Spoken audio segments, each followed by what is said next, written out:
Here's a quick tutorial on how to set up your people who are going to be writing articles for you and give them so that they can submit articles to you. Basically, the go to the front end of the website and create an account. Of course, they can go over to the right hand side where the form is and click on the create account button and follow through with that. Now what's going to happen when they do that, it's going to send them an email and it'll send the administrator or super administrator an email saying that they've signed up. Um, I'll show you what that looks like real quick. If I jump to my email, and right now I'll need to change Donna's so that you receive these emails as well.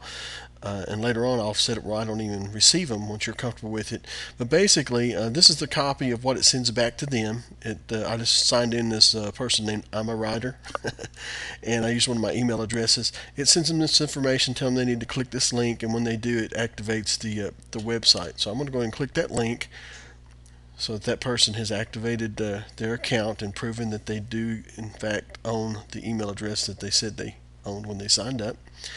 Okay, it tells them it's been activated and you can log in using your username and so on and so forth. Okay, so I'm going to jump back to my, well actually at that point I'll go ahead and look in the back end of this in the administration area. Once they've done that, I can go over to the area called user manager, and I can go in here and I can see that I'm a writer has logged in. Now since they clicked that link, it's now green and they're able to log in. As you can see here, someone else, Jan E or whatever, anyway, they've logged in or signed up an account, but they've not yet clicked on that link, because when they click on that link, this will turn green. Now if you want to go ahead and activate them without them having to click on that link, you can just click this red button right here and they'll be activated.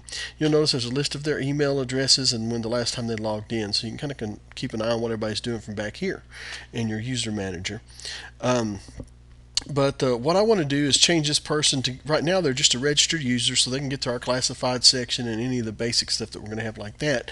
But we want them to be a writer. So right now they're just listed as registered. We want to change this so that they're an author. So we'll click on their name.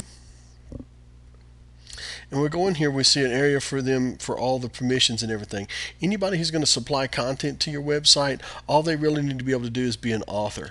And when you select that and put them as the author, they'll have access to the link on the front end that says create an article. They'll be able to put in the content for an article from the front end of the website, but not the back end.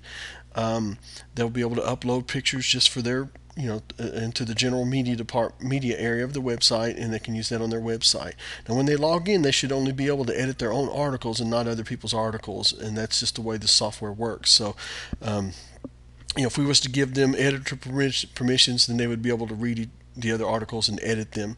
If we give them publisher's permission, they would be able to read the articles, edit them, and decide when to turn them on and off. Okay, but we're not really using an editor or publisher at this point, because you, Donna, are listed as an administrator, which means you can do all of this stuff and even work out of the back end of the website and change the website around and stuff like that. So you can do all the editing, publishing, what.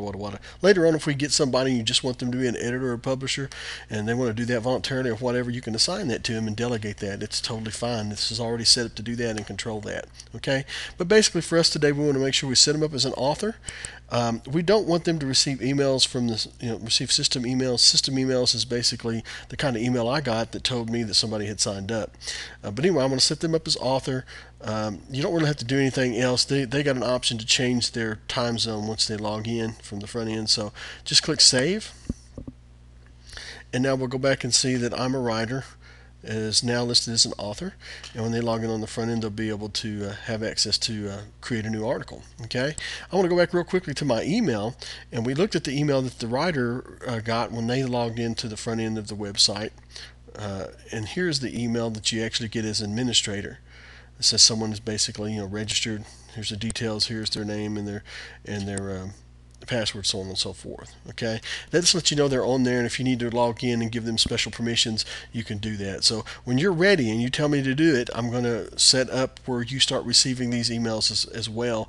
And pretty much anything that happens on the website that you need to be notified about, you'll be notified by email, and you'll know you need to log in and change something or approve a user or something like that. Somebody sends an article or types in an article for you, it'll automatically notify you that somebody has has put in an article. Okay, and you can log in whenever you want to and read over it and approve it and decide a date to turn it on, all that good stuff. So really, it's just that easy. I just wanted to make sure that you understood kind of how that goes on, and that you do need to give them clearance as authors for anybody that you have logging in.